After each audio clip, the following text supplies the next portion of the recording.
Alright guys, if you didn't already know, Cloudpoint alongside Edeltech are two IPOs that are happening at the same time. Now, the reason we're filming this on a weekend is because on Monday, and you will get this video on Sunday, but on Monday, which is the following day, the application actually ends. So that's why we are filming it on a Saturday. And it's pretty exciting, or at least a lot of people think it's very interesting. A lot of requests for this, so that's why we're filming it. So let's get right into it. And of course, guys, none of what we say is financial advice. Okay guys, it's that time of the month again, and we're going to be covering a deep dive on Timecom and PPHB.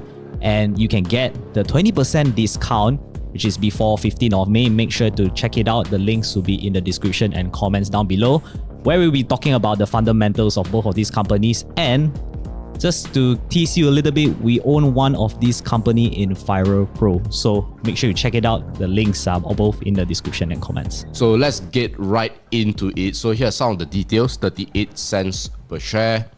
You're looking at 200 million odd market cap with a PE of 15. That's very unique for what is perceived to be a tech or high growth industry.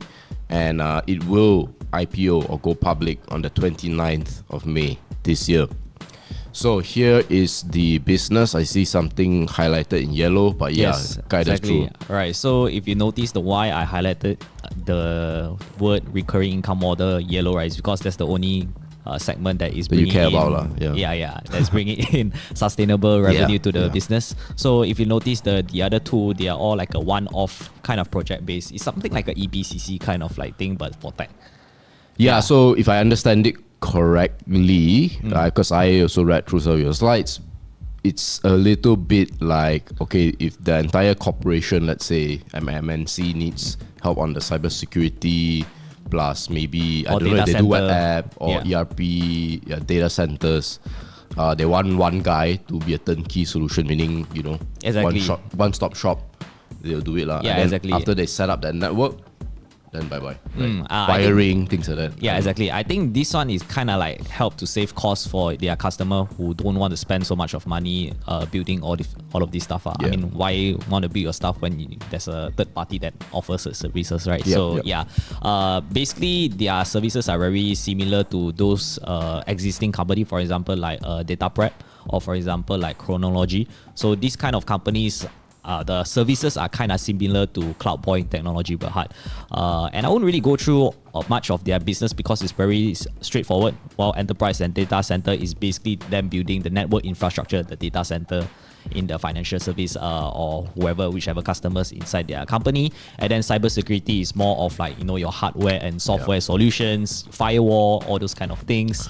I mean, it's so complicated, right? But basically, they just help you set up your Wi-Fi, right? Yeah, something. I mean, if you want to explain, in a very deep. Of course, there's more wires involved than your right? Exactly. Than your TM or your Timecom, but yeah. And then they also do like those cloud services. Basically, they help you migrate your off-premises to on-premises or on-premises to off-premises platform. So that's what they do. And also, the only thing that they do have a recurring money coming into their business is they do those maintenance work. So for example, once they help them build all of these software or infrastructure, if there's any problem, then they will help them to do this tech support. Right. So this will be like software upgrades. Yes. And then also like maybe the wire doesn't work. Yeah, then they will help to solve that issue. And I assume there's maybe some sort of contract, some sort of... Yes, correct. Right? So this one is like... later on, right? So this one, I can share it right now. It's like around like 1 to 3 years kind of contract. Okay. Yeah, which is quite good for this one. But then I believe the contribution is not as big as the one-offs. The customer that they are serving are actually quite very mission critical industry. So for example, like your financial service, insurance and telecom, heavily is more towards all of these industries. And then the rest, there's your property, plantation. I mean, insurance, financials, telecom, these are the, like, it's more critical for them to have these sort of services. Correct, And then this is just where they stand in the value chain. So we have the design and development of hardware. So these are more of their suppliers. Yes, that's right. Give them the software and hardware. There's also like a distributor who help this technology vendor to like, you know, give out all of these products and services. This is where Cloudpoint actually stands. So basically they help to execute the service. They help them to like design, implement, and help them install all of these stuff to in their customers' places. So yeah, that is where they actually stand. They are more of like a middleman, helping them to make things reality. Okay, so this is some of the other info. So they mentioned that to do this business activity, they don't need any certificate or qualification. So this is very different from LGMS that we actually covered previously in our deep dive. So LGMS is more of like a independent consultant. So they do, how do I say, they transform words into money. Yeah. Instead of helping them actually do this a lot of stuff. So it's consulting. Yes, exactly. So if they do consulting, you need these certificates and specific qualification to do this kind of thing. But to do what Cloudpoint is doing, they don't need anything. Yeah. And then they also mentioned that they are actually AWS registered partner and also reseller of Microsoft Azure and also Alibaba Cloud. So all of these big names, right? I'm not sure what's the relevance of this. I feel like it's one of those things where everybody has it. Yes, exactly. Right. But the moment you see it's like, wow, all of these big names are there. So yeah, people kind of like get impressed when they see. I'm a registered Microsoft user. You know? Yeah, same. Exactly. And then another quick tip is that, not quick tip, quick fact is that the company has a very small organization only. Yeah, it's small. Yeah, it's 77 employees. So about 50% of these employees are actually doing support and maintenance work. So, alright guys, enjoying the video so far? If the answer is yes, remember, like, comment, subscribe. And as far as comments go, if you don't like the video, do let us know as well. We always take all sorts of feedback, as long as they're constructive. So yeah, that's about it. And yeah, this one is basically just to show you that they have a lot of awards from their supplier.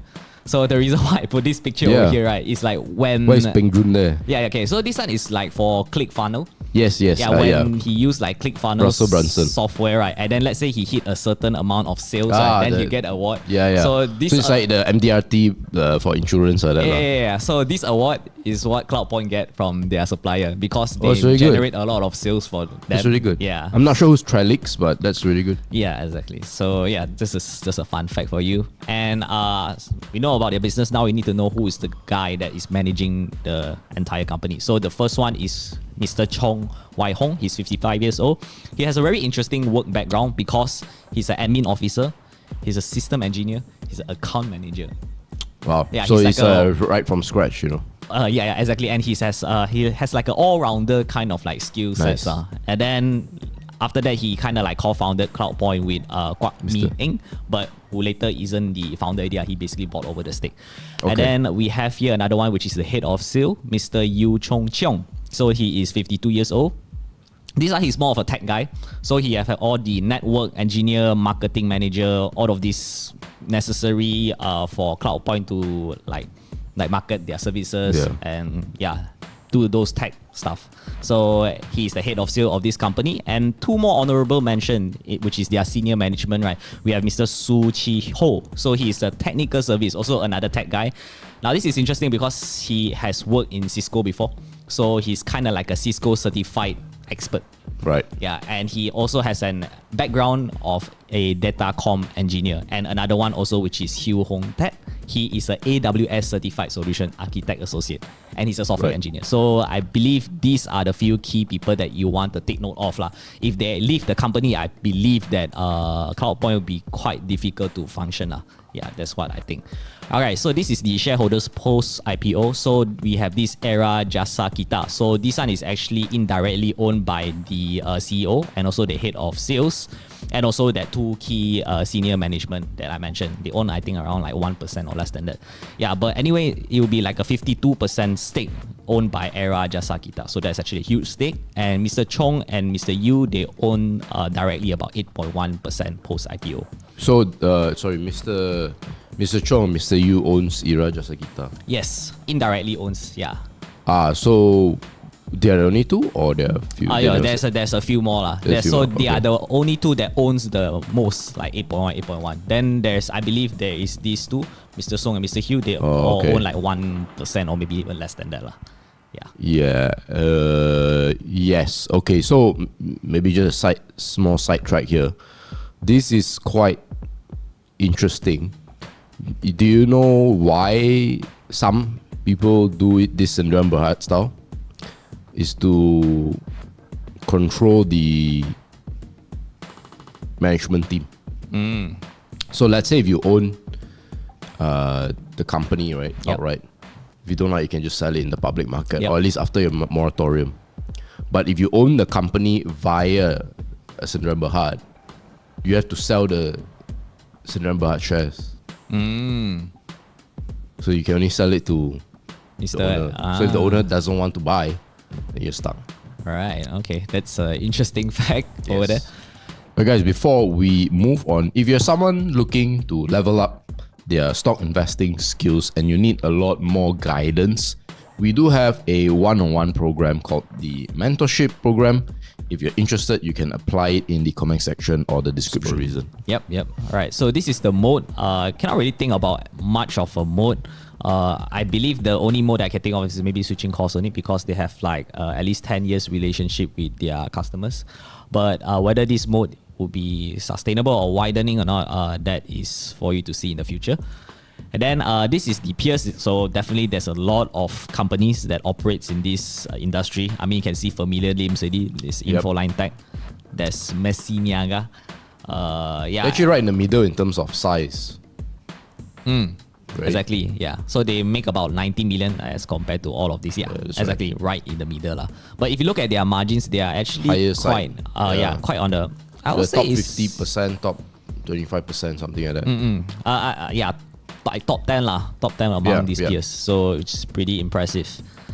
Okay, so let's have a look at their numbers. So far, their numbers looks very good. Like you can see that there's a huge jump in revenue over here. It's because they actually do a lot of cybersecurity solutions, which is kind of one of the services that they value added recently in 2022.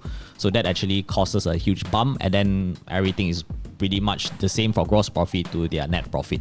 If you look at their net margins also, it has been pretty steady, except for the recent years, it has been going down a little bit. That's because the one-off project that they are doing, right, they have to like buy a lot of input costs. So that input cost is like, I believe is around like 60 to even 50% of their cost of sales. So that's why their margin is around like 20 to 30% ish. But their operation wise is pretty decent. Okay, so segment breakdown. This is basically to show you which one is their which revenue is coming from their one-off and also recurring. So if you look at their one-off one, there's a huge bump over here for their enterprise and data center as well as cyber security solutions. But if you look at their recurring revenue, which is the professional IT services, it's actually pretty it's growing very slow lah. Put it the way. And if you look at sales by industry, financial institutions are the one that is buying a lot from them, and then followed by the rest, which is actually very minuscule. Okay, so this is the major customer. So if you look at customer G, is basically they don't really disclose who their customer is. So I kind of use like ChatGPT to actually kind of like review who are they. But so I think it's important, guys. All this could be completely wrong. Yes. Right? Because it's just using very powerful AI, but we do not know for sure. And also I believe the prospectors nowadays are very smart, because they don't really like tell exactly word by word of what their customer do. Like previously, right, for example, like Greatech or UWC, they disclose everything, so it's very easy to actually detect which customer is that. Really? Yeah. Right now they actually do a very brief description. Like this customer is from financial services. That's it. Right. And land listed in Bursa Malaysia. Yeah, it's very, very generic right now. So they are getting smarter. Okay, so anyways, but this is the major supplier. So you can see another quite well-known name that we actually, or familiar name that we know, which is VS Tech Pericom. Is the one that is supplying hardware and software to them, and then they followed by these few companies over here. They are in a net cash. However, one thing that I'm pretty suspicious about is why their cash is dropping like a waterfall. Yeah, this one I cannot really like understand. Is it the cash dropping or like the debt increasing or mixture of both? No. The debt is actually like Oh, nothing. right. Okay, okay. So I'm not sure So whether it's is the it because of dividend or is it because of they are using it to expand their business. Okay. So it was not really like disclosed in their prospectus. Yeah. So yeah, that is something that maybe you need to find out for yourself. Okay, so cash flow wise, it has also been growing a little bit, but although it was going down in 2019 to 2021, so this is kind of sus over here. A lot of it is just coming from the cyber security part, right? Yeah, exactly. And then if you notice dividend, they have been like consistently paying out like 8 million every single year, even though their cash flows are kind of like bumpy. And if you look at their dividend payout ratio, it actually has also been dropping from 90% to 60%, and yield has increased from 0.5 to 4%. Okay, so this is the return on invested capital. So you notice over here in 2019, they have a very uncommon kind of like return, about 900%, but then after that, it started to normalize in 2021 and 2022, which is around like 36 and 21%. Okay, this is another concern for me is because the trade receivable turnover is actually increasing and their credit term is around 30 to 90 days. So it actually went past their credit term, but they mentioned that it's okay because probably the customer's very big or something like that, right? Yeah, or it's a huge project that needs time to like distribute. I mean, if you look at their revenue, right, the bump, that's why they had to extend. And other than that, I think is okay. Just that this receivable is only the one that caught my eye. Okay, so this is their future order book. They actually also disclose what they will be making in financial year 2023 and 2024. So far, this is the number of potential revenue that they can make in 2023, which is about 38.9 million, and followed by these few years. Yeah, so what's interesting to me is that it's dropping, right? For the recurring. Yeah, correct. Or maybe because they haven't exercised it yet. Yes. Right? Most likely they haven't exercised it, so that's why it is kind of like dropping. Okay, so this is the IPO proceed. I think it's nothing. What in the world is business expansion? Basically, they want to set up a new office. Later I'll explain later. Okay. It's in the next slide. But then basically it's very standard kind of practice. Yeah. They want to do business expansion and listing and working cap and all the stuff. So this is their expansion. They are going to spend about 13.3 million to build this new security operations center in their office. It is basically to enhance their cyber security solution kind of like center. And they did mention this. Yeah, they want to do more monitoring and managing these cyber threats in their office. And also they want to enhance their existing network operations center, which is kind of confusing. But if you want to know more details, they actually lay out quite a lot in their prospectus. So do check it out over there. And last but not least, they also want to spend about 5.9 million to build this new public cloud infrastructure, which is also going to be built near their offices so that everybody can access their customer and them. Got it. Hey guys, if you're interested in building a 6 to 7 figure portfolio using the power of stock investing, head over to the comment section or the description to sign up for our free masterclass so that we share with you exactly how we do it. Okay, so the risks that I can think of right now is basically two. One is the deliverability. So for example, if let's say they do their cyber security solution, but there's still like cyber attacks and cyber threat coming into the organization, right? I believe that will actually harm their brand name.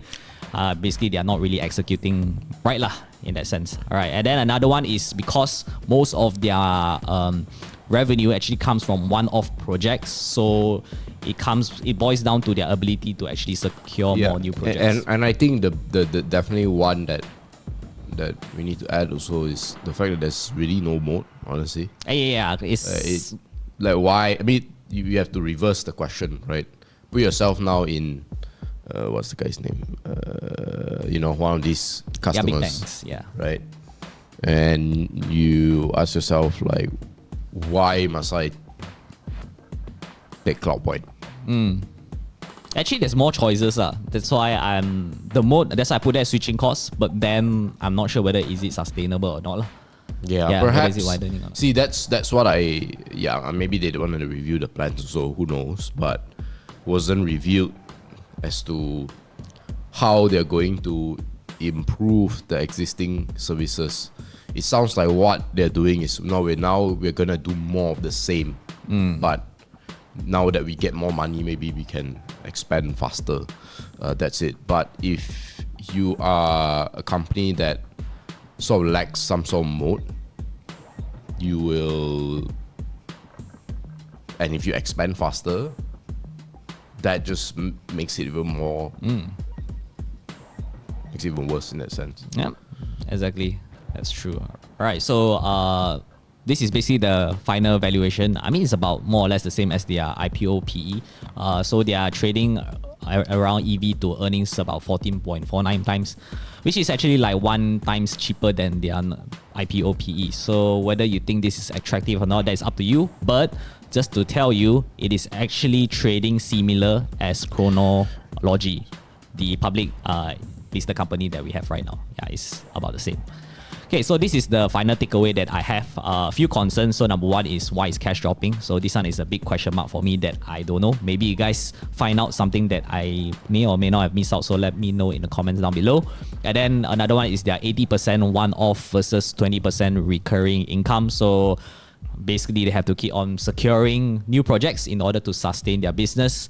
And also their operating cash flow to profit ratio actually have dropped from 100% to 32%. So that means a lot of money that they are actually receiving right now is on paper, is not on hardcore cash. So that is something that you need to know. And the last point is actually very simple for me, is because when I read the prospectus, I cannot find anything interesting or exciting. So it's the name. Cloud. Maybe it's just the name. Yeah, but guys, so that is it for Cloudpoint. Again, reminder, when you watch this, tomorrow will be the application date. So if you really want to hop onto it, understand that time is of the essence. And of course, before we go, we actually talked about Cloudpoint ages ago, and some of the notes that you see here and some of the stuff in our FIRL Pro program. And we take the time to compile and put it in slides for you here. But then if you wanted information faster, FIRL Pro program, it's a program that really speeds up your research journey, right? We give you very short, or rather very succinct reports for you to understand and hopefully appreciate, so that if you're a busy guy, you have kids, things like that, you can still make investments. You don't have to work too hard for it. So and of course, this is our portfolio. April has been a rocky month, but we are still generally up, I believe 8%. Yep. And then at the bottom is the Telegram portfolio, which hasn't had the best month also, but we have one company that did really well. And guys, if you still not convinced, which is totally fine, feel free to check out the free sample. The free sample will give you a taste of the kind of product or the kind of service that we can give you. And guys, thanks for staying all the way until the end. Always very thankful you keep supporting us, and we'll see you in the next video.